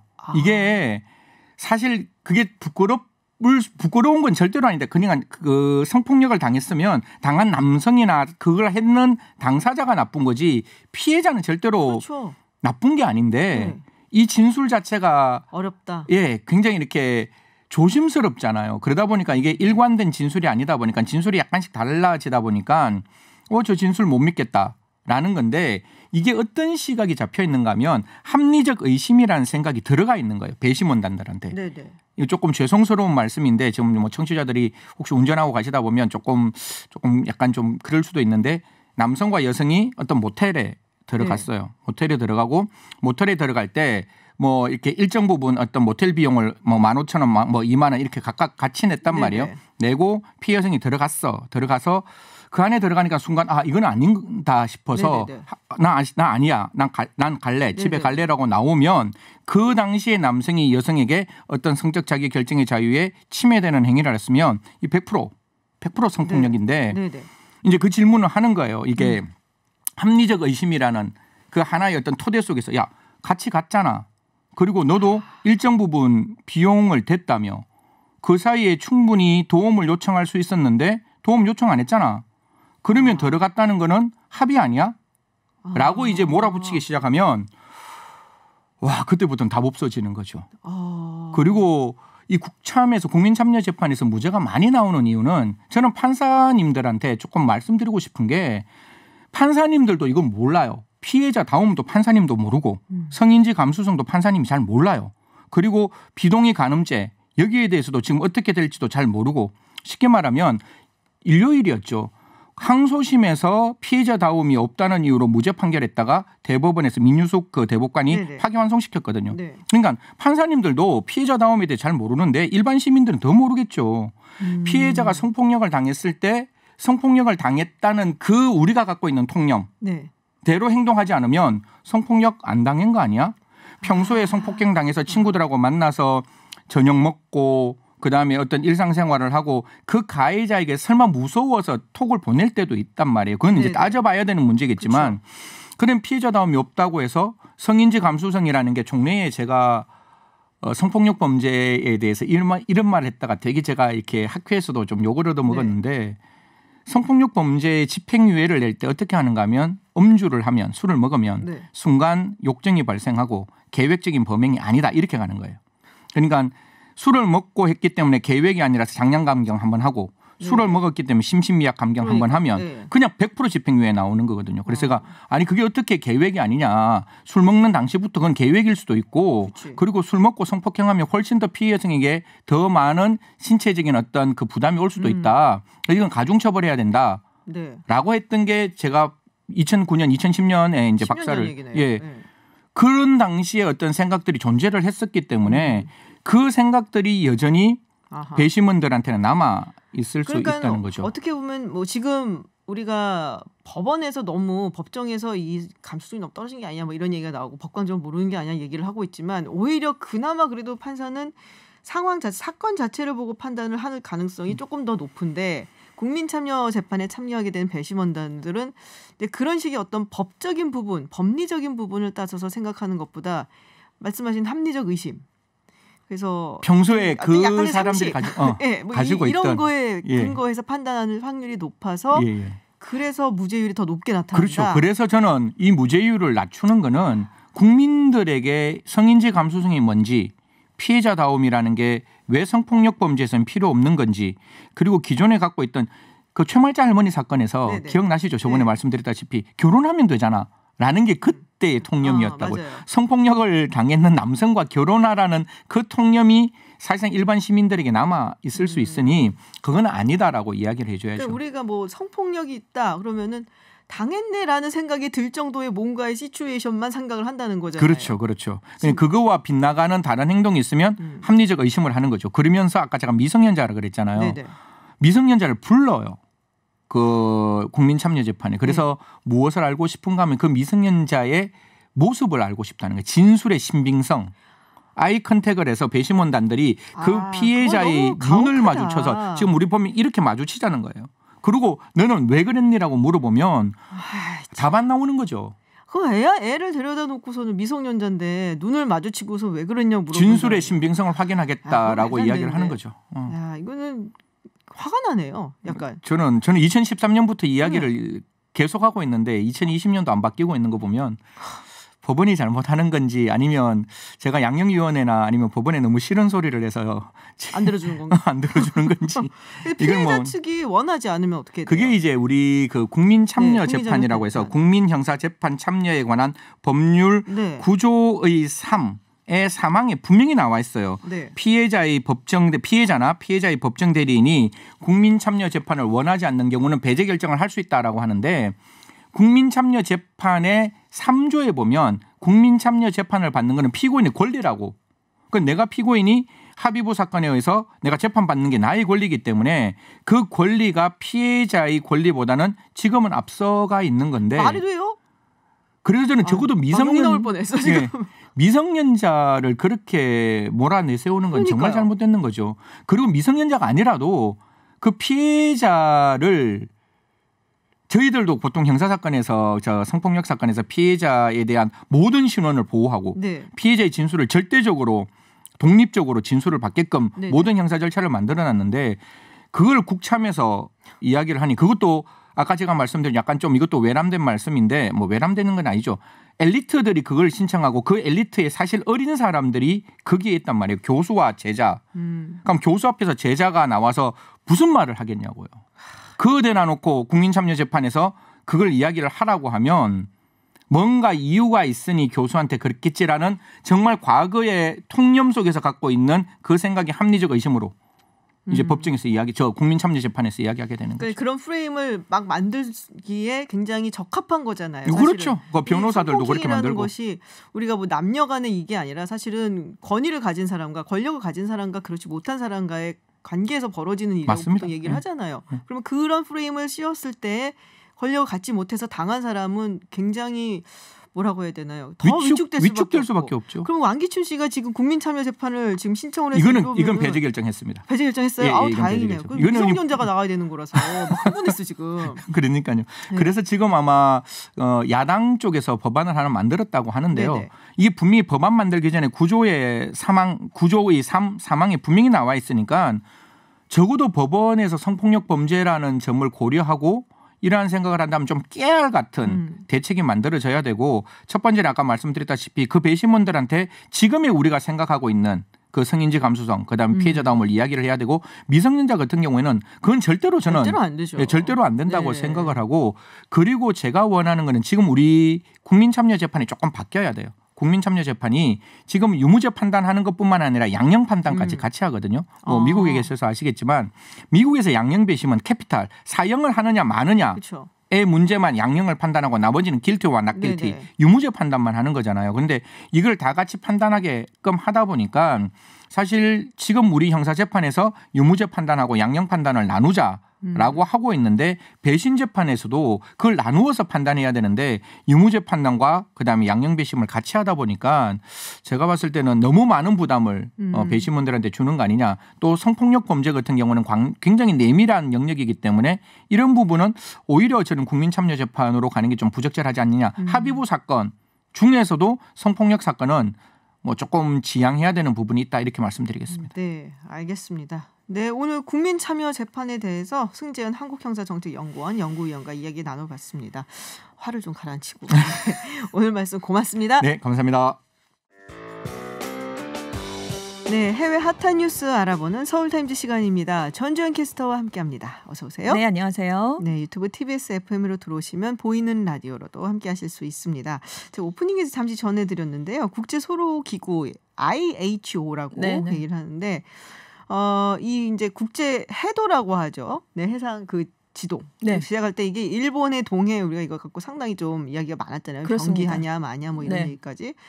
근데 지금 이제 숫자로 표기를 하는 방식을 도입했다라고요. 이제 그럴 것이다라고 했는데 드디어 16일에 총회가 열린 겁니다. 네네. 그래서 해역을 지명 표기 없이 고유의 식별 번호로 표기하는 이게 이제 디지털 방식의 새로운 해도 표준인 S130이라는 건데요. 네. 이걸 개발하고 기존에 지금 쓰고 있는 게 S23입니다. 이걸 아날로그에서 디지털로의 역사적인 변천을 보여준 출판물로서 남긴다. 요 부분에 합의를 했습니다. 그러니까 1929년에 초판이 나온 S23은 동해를 일본해라고만 표기를 해왔거든요. 그래서 일본이 이걸 근거로 계속 동해가 아니라 일본해다 이렇게 주장을 펴왔습니다. 근데 이제 이번 합의가 이루어지면서 이제 표준 해도집에서 이제 일본의 단독 표기가 없어지고 숫자로 표기가 되는 거니까 네. 일본의 논리도 좀 힘을 잃을 것으로 지금 전망이 되고 있습니다.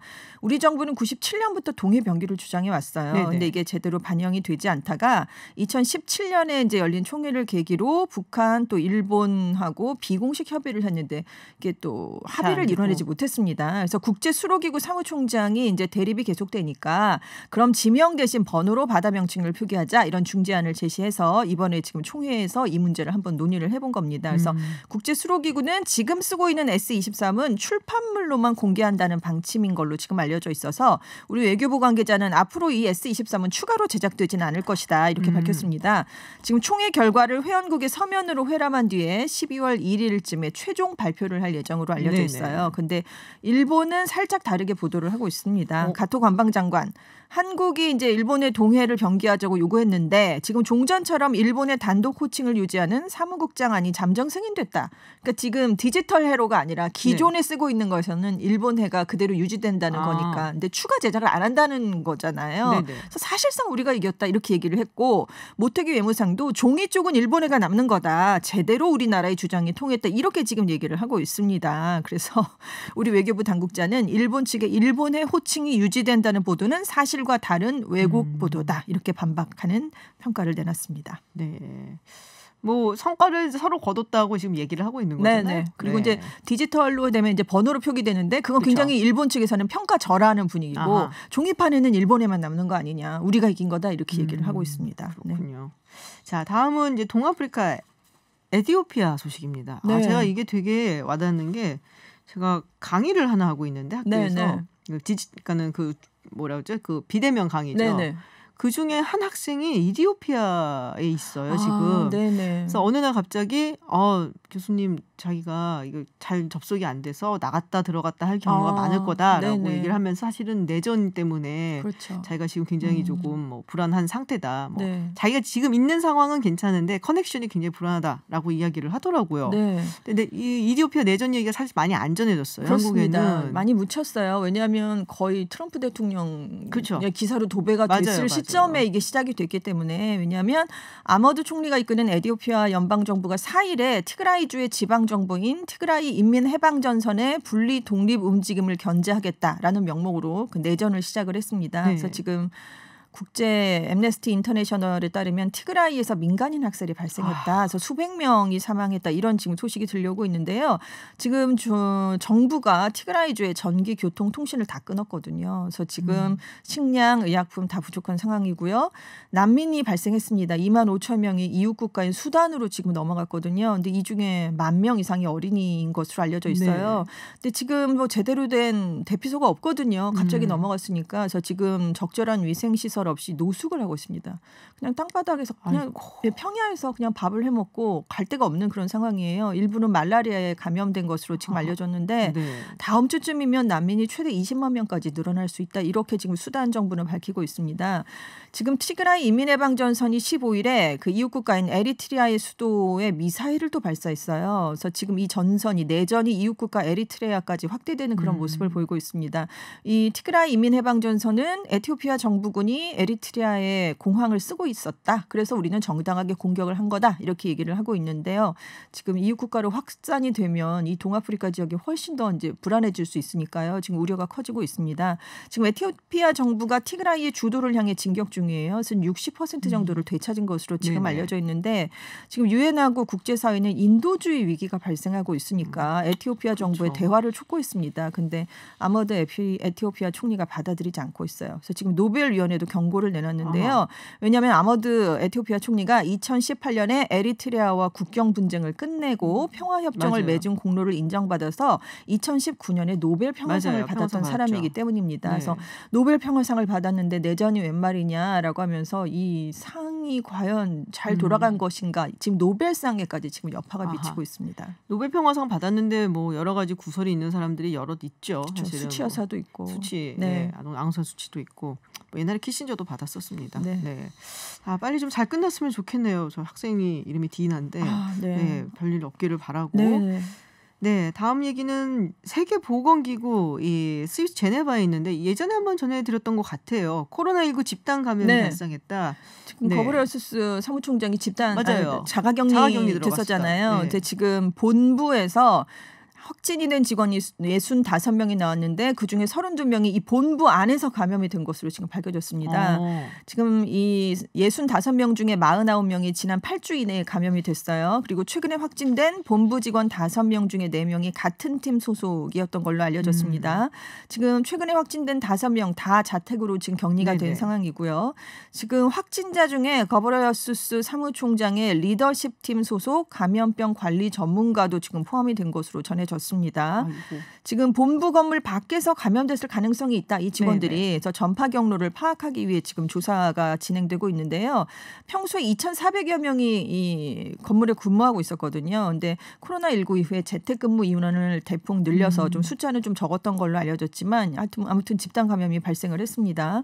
그래서 지금 직원들에게 불필요한 모임을 자제해달라. 방역 네. 수칙을 철저히 지켜달라. 이렇게 당부를 했는데 거브레우스스 사무총장이 16일에 자가격리를 끝내고 업무에 복귀했거든요. 근데 지금 리더십 팀 소속 감염병 관리 전문가가 또 포함이 됐으니까 지금 당장은 자가격리에 네. 들어간 건 아니지만 지금 사무를 보고 있긴 하지만 어떻게 될지 모르겠습니다. 지금 말씀드린 것처럼 유럽에서 코로나19가 정말 빠르게 확산되고 네네. 있잖아요. 제네바가 지금 식당을 비롯한 많은 시설들이 영업이 중단 조치된 상황입니다. 지금 코로나19 확진자가 스위스에서 26만 9,900여 명이 발생했는데요. 하루 동안 12,800여 명이 늘어났습니다. 그러니까 굉장히 상황이 좀 심각한데 그래서 지금 집단 감염이 세계보건기구 네. 본부에서도 발생을 했습니다. 아유, 빨리 좀 어떻게 안정이 됐으면 좋겠다는 바람만 있습니다. 네. 네, 해외 뉴스 알아보는 서울타임즈 여기까지 듣겠습니다. 지금까지 전주현 캐스터였습니다. 오늘 고맙습니다. 네, 감사합니다. 네, 우리나라에서 배낭여행 열풍의 시초가 되신 분입니다. 국제 구호활동 전문가로도 맹활약 중이신, 이 말씀 드리면 다 아실 것 같아요. 바람의 딸 한비아 씨가 최근에 신간을 출간하셨어요. 그래서 우리가 뭐 한비아 씨의 책이다 하면은 이제 대충 보통 여행 이야기나 뭐 구호활동 이야기인 줄 알았는데 완전히 다른 내용인 것 같습니다. 제목이 함께 걸어갈 사람이 생겼습니다. 솔로들 염장 지르시려고 이런 제목을 하셨나 싶은데, 네. 늦가기 부부의 평범하지만 또 특별한 이야기, 네, 책에 담고 있었다고 하는데요. 한비아 씨 통해서 직접 들어보겠습니다. 어서 오세요. 반갑습니다. 네, 함께 걸어갈 사람이 생겼습니다. 뭐 결혼생활 이야기인 것 같다는 생각은 들어요. 네. 생겼습니다. 네, 굉장히 행복해하신 것 같아요. 뭐 얼굴도 그렇고 지금 뭐 벌써 책부터가 행복. 뭐 꿀 떨어진다라고 하나요? 이런 거를. 네. 그렇습니까? 네. 자, 유튜브 TBS FM으로 들어오시면 보이는 라디오로도 함께 하실 수 있습니다. 지금 방금 저한테 명함을 주셨는데 학위를 따셔서 지금 박사님이 되셨다고. 글쎄 말입니다. 네. 61살에 드디어 국제학 박사가 되었습니다. 우와. 공부가 제일 쉬웠어요. 누가 그러냐고요. 공부하느라고 죽을 뻔했습니다. 그러면은 어떤 분야로 하신 건가요? 국제학 박사인데요. 저는 네. 인도적 지원. 에 관한 거고 그러니까 인도적 지원잖아요. 네네네. 지금 급박한 상황이 됐을 때 일단 필요한 것을 가장 빨리 효과적으로 도와주는 그것에 관한 연구고요. 네네. 저는 거기서 특별히 재난 방지. 디자스터 리스크 리덕션 그래서 네네. 재난을 나기 전에 네네. 얼만큼 더 줄일 수 있는가? 대비하는가에 관한 연구를 하고 있습니다. 그렇군요. 예전에 하셨던 활동과도 뭔가 굉장히 연계가 돼 있다라는 느낌이 드네요. 구호활동 뭐 이런 얘기를 많이 하셨으니까. 자, 근데 지금 코로나19 때문에 뭐 조금 답답하시죠? 원래 좀 밖으로 많이 나가셔야 되잖아요. 글쎄 말입니다. 네. 저는 정말 박사를 하고 나서 현장이 정말 그리웠어요. 2018년에 마지막 현장을 갔으니 벌써 2년이 된 거잖아요. 아, 그때 어디 가신 건데요? 그때는 필리핀? 하이안에 이제 하이안 복구 작업을 하는 그 현장이었고요. 그게 사실 그 재난 제가 연구하는 그 케이스 국가였어요. 필리핀의 하이안이. 그러고 나서는 박사를 하고 나서는 현장에 달려가리라 했었는데 이 코로나가 발목을 잡네요. 지금쯤 원래대로라면 로힝야족이 지금 그 로힝야 난민들이 있는 방글라데시에 가 있어야 하는데 지금 제가 이 스튜디오에 나와 있습니다. 여전히 참 에너지가 넘치시는 모습이신데요. 이 5년 만에 내신 신간이에요. 지난주에 함께 걸어갈 사람이 생겼습니다. 뭐 어떤 책인지 제가 대충은 알겠습니다만 그래도 본인이 직접 좀 소개를 해주시죠. 본인이 직접 소개하라니 약간 쑥스럽긴 하지만 제가 결혼 3년 차입니다. 아유 축하드립니다. 좀 늦었지만. 그렇죠. 그러니까 결혼 3년 차의 자발적 장거리 부부 따로 또같이 라이프 스타일입니다. 따로 또같이. 그러니까 따로 또같이 함께 있을 때는 행복하고 혼자 있을 때는 자유로운 생활 방식을 찾아가는 과정에 관한 이야기입니다. 그러니까 롱디 커플인데 굉장히 즐기시는 것 같아요. 같이 있을 땐 너무 좋고 또 떨어져 있으면 떨어져 있는 대로 본인들의 라이프를 즐기고. 네, 그렇습니다. 남편분은 어떤 분이신가요? 안톤이 남편 이름입니다. 네네. 그래서 우리 식구들은 서울에서는 그러니까 식구들은 네네. 안서방이라고 불러요. 안서방님. 네. 저는 네덜란드 가면 이제 서울댁이에요. 네덜란드. 남편은 네덜란드 사람이고요. 같은 이런 국제 구호를 하는 국제 구호 전문가입니다. 그분. 그래서 2001년에 아프가니스탄 전쟁터에서 만났습니다. 그때는 이분이 저의 남편이 보스의 보스였어요. 안톤은 그러니까 중동 전체를 책임지는 책임자였고 저는 한국에서 파견된 아프가니스탄 긴급구호 파견된 팀장이었고 근데 보스의 보스 2001년이잖아요. 벌써 20년 전인데 그러네요. 그때는 안토니 보스였지만 지금은 제가 보스입니다. 그럼요. 그건 뭐 네. 그렇죠. 좋습니다. 역전입니다. 지금 첫눈에 반하신 거예요? 아니면 시간이 지나면서? 첫눈에 반할 수가 없는 사람입니다. 굉장히 엄격하고 이게 사실 이제 전쟁터나 아니면 재난에서 총책임자잖아요. 굉장히 엄격해요. 엄격하고 상황이 그러니까 그럴 수밖에 원칙주의고 없겠죠. 마감일 원칙 이런 거에 너무나 까다롭고 그리고 가까이 그러니까 보스로서는 되게 어려운 사람이에요. 네. 그래서 맨 처음에는 정말 일을 하면서 저 사람한테 한 번만 같이 일을 하면 이제 이 세상에는 어려운 일이 없다라고 생각을 할 정도였어요. 그랬는데 맨 처음부터 그럴 일은 없죠. 그러다가 이제 보스에서 동료가 된 거야. 여러 가지 현장에서 일을 했어요. 이란. 그 아프가니스탄 다음에 이라크 있고 그 다음에 또 쓰나미라고 인도양 쓰나미.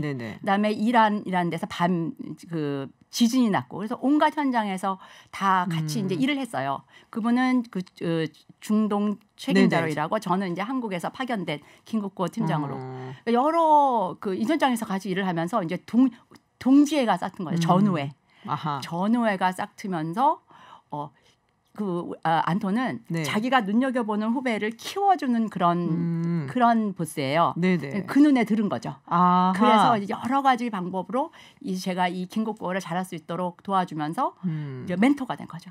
멘토에서 이제 친구가 되다가 연인이 되다가 이제 부인이 되었습니다. 급박한 상황이니까. 오랜 세월 20년 동안 온갖 그 스테이지를 다 겪은 그런 이제 관계입니다. 네, 급박한 상황에서 사실 서로 간에 어떤 끈끈함이 더 만들어질 수 있다고 하잖아요. 맞아요. 그래서 그런 게 아닌가 싶은데. 그리고 이제 우리는 이렇게 딱 먼저 봤을 때 첫눈에 반했다 이게 아니라.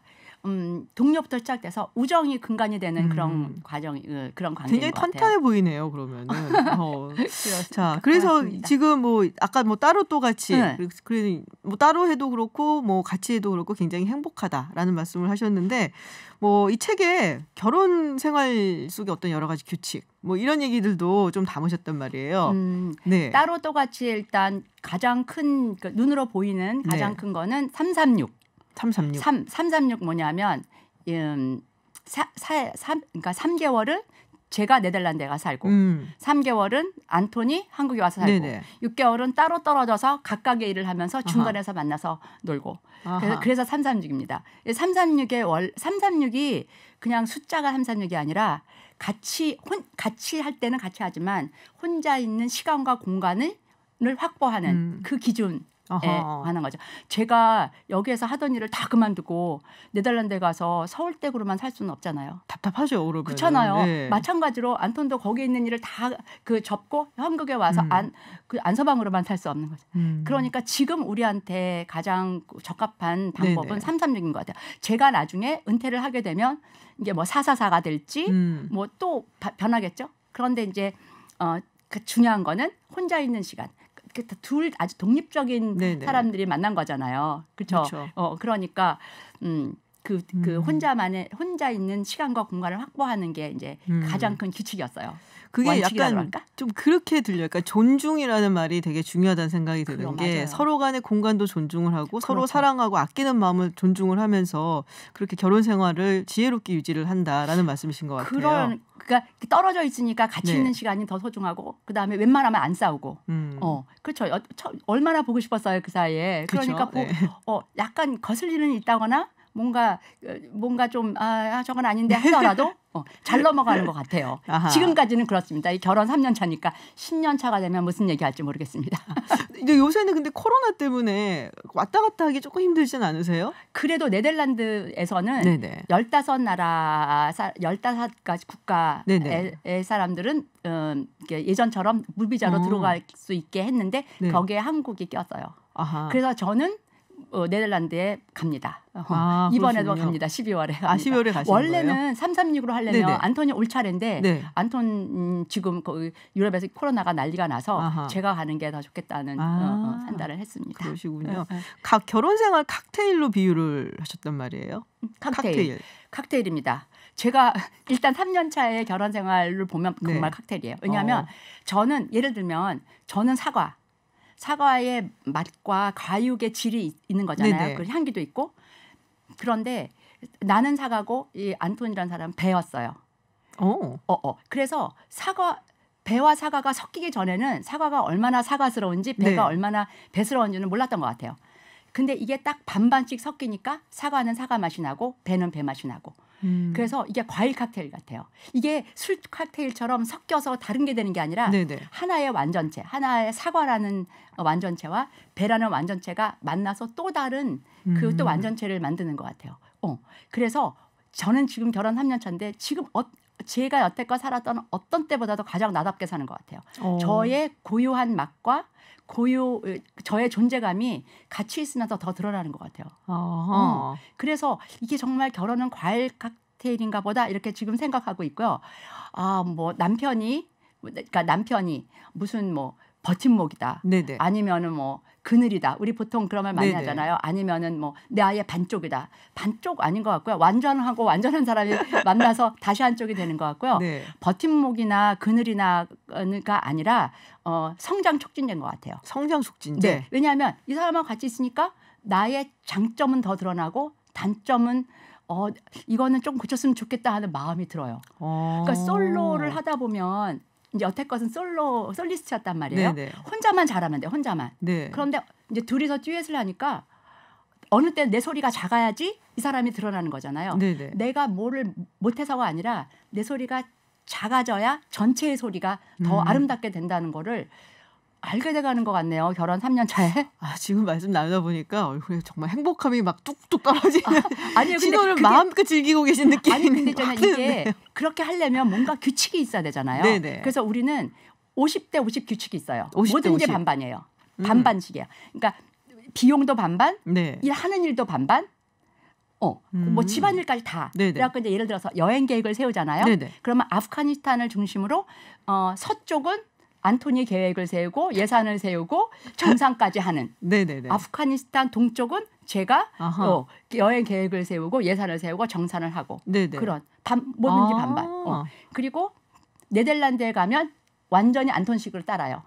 꼴 보기 싫던 눈에 거슬리던 토달지 않고 말이 안 돼도 안톤식이에요. 한국에 오면 내식이에요. 아하. 그래서 이제 예를 들면 시간에 맞춰서 나갈 때 안토는 미리미리 나가는 편이에요. 저는 시간 딱 맞춰서 나가거든요. 네네. 그러면 네덜란드에 가면 좀 빨라지시겠네요. 입 꼭 다물고 공항 같은데요. 아침 비행기면 그 전날 가 있어요. 왜 그러냐고요. 그런데도 꼭 입 다물고 있어야 돼요. 아하. 그 대신 안토니 한국에 오면 기차 타러 갈 때 이럴 때 네네. 시간 딱 맞춰서 와서 맨날 슬라이딩 세이프 하거든요. 근데 그러면 너무 힘들어해요. 그래도 네. 토달지 않아요. 아하. 한국에 오면 내식입니다. 그래서 그렇게 하지 않으면 싸울 일이 투성이잖아요. 그래서 이제 그렇게 하는 게 아주 중요해요. 네. 그리고 이제 진짜 중요한 건 뭐냐면 10시 이전에는 서로 그러니까 부정적인 말 안 해요.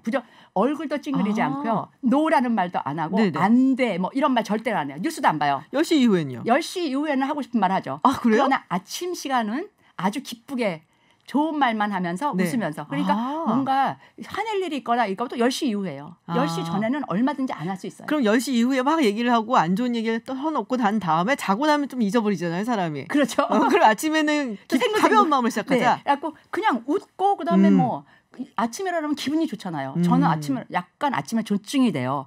아하. 아침에 기분이 좋아요. 아, 그러세요? 막 춤도 춰요. 그러면 저는 그게 이상한지 몰랐어요. 네네. 그런데 다른 사람이 보기에는 그게 이상했던 거예요. 그런데 안토니 따라하잖아요. 그거 좋다고. 네, 그건 굉장히 긍정적인 해피바이러스. 해피바이러스. 네. 저는 원래 12시까지 하자 그랬는데 안토니 힘들어하니까 지금 살짝 1단계로 지금 10시까지 하고 있습니다. 종국에는 12시까지 갑니다. 지금 뭐 즐거운 신혼 이야기를 듣느라고 정신이 없었고 보니까 뭐 시간이 또 이렇게 막 지나갔는데 그러니까? 이 책을 이게 그러면은 물론 이제 즐거운 얘기를 자랑을 하시려고 쓰신 것도 같아요. 그렇지만 뭔가 좀 남겨주고 싶은 말이 있으시니까 쓰셨을 거 아니에요. 우리가 책을 쓸 때는 우리의 이야기가 뭔가 세상에 도움이 돼야지 책이라는 거로 나오는 거잖아요. 네네. 아니면 그냥 우리 일기장에 있으면 되겠네요. 그래서 이거는 그냥 우리 일기장거리인가 혹은 책으로 만들어서 사회적 자산이 될 만한 가치인가를 굉장히 고민을 했어요. 그러다가 이거는 우리의 경험과 우리의 지혜가 있다면 지혜를 나누는 것이 좋겠다. 왜냐하면 우리가 이제 결혼 3년 차니까 네네. 사람들이 농담으로 아이는 언제 낳냐고. 그래서 이제 꼭 물어봐.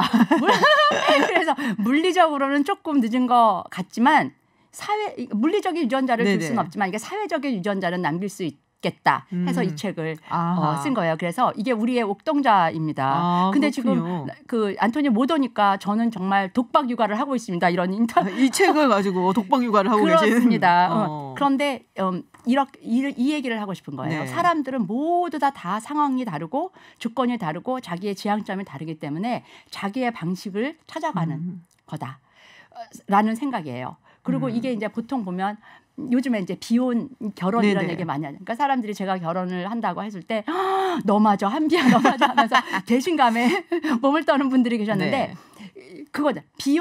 결국은 비혼 상태라 비혼이건 결혼이건 자기가 정말 행복하고 만족스럽고 자유롭게 살려고 그렇잖아요. 생각하는 거잖아요. 네네. 정말 오랫동안 신중하게 생각해서 나는 비혼으로 사는 게 나가 가장 행복하고 만족스럽고 자유롭고 내 능력에 최대치가 나온다 하면 비혼으로 있는 거고 그분들의 그런 신중한 생각은 정말 존중받아 마땅하다고 생각해요. 네, 그렇구나. 시간이 저희가 다 됐어요. 어떻게 하면 좋아요. 그러니까요. 네, 정말 행복한 에피소드 남편분과 같이 지으셨습니다. 함께 걸어갈 사람이 생겼습니다. 행복한 신혼생활과 더불어 결혼생의 어떤 노하우나 또 여러 가지 지혜 이걸 나눠주시려고 책을 새로 가지고 오신 우리 한비아 씨와 이야기 정말 즐겁게 나눠봤습니다. 오늘 감사드리고요. 다음에 또 나와주세요. 이 책은 따뜻하고 재미있게 읽어주시기 바랍니다. 네, 고맙습니다. 반가웠어요. 네. 자, 김지윤의 이브닝쇼 오늘 준비한 내용은 여기까지입니다. 저는 내일 다시 찾아오겠습니다. 지금까지 김지윤이었습니다.